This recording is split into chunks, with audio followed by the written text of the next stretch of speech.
Let me offer you two lives. Pick one. In the first, you earn 50,000 a year. Everyone around you earns 25. In the second, you earn 100,000 a year. Everyone around you earns 200.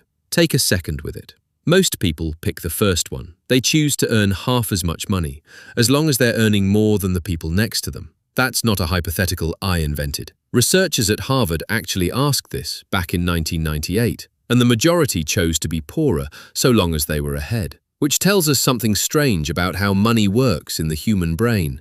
You don't feel wealth, you feel the gap.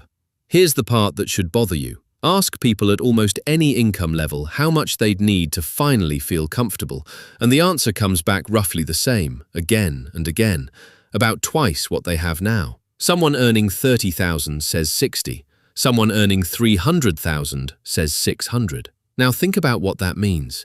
If the number always doubles, then the number is not a number at all. It's a horizon. And horizons don't get closer when you walk toward them. You have almost certainly already passed the income that a younger version of you thought would be enough. You crossed that line and felt nothing, because by the time you arrived, the line had moved. Your brain does this on purpose. It's called adaptation, the same system that stops you from smelling your own house. Whatever stays constant becomes invisible. Your brain isn't interested in how much you have, it's interested in change.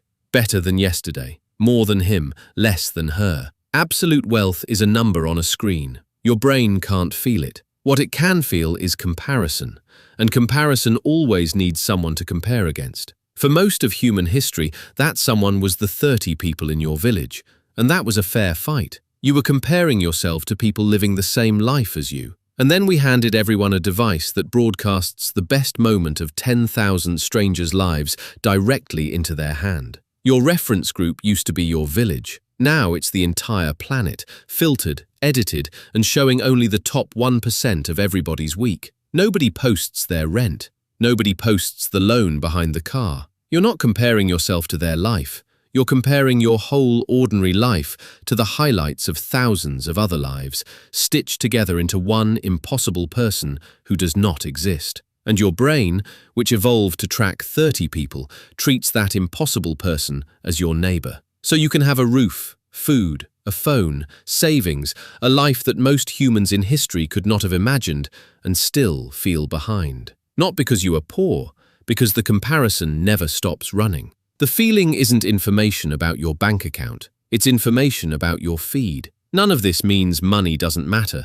Real scarcity is real, and no amount of perspective pays a bill. But there's a difference between not having enough and never feeling like enough. One is a problem with your finances.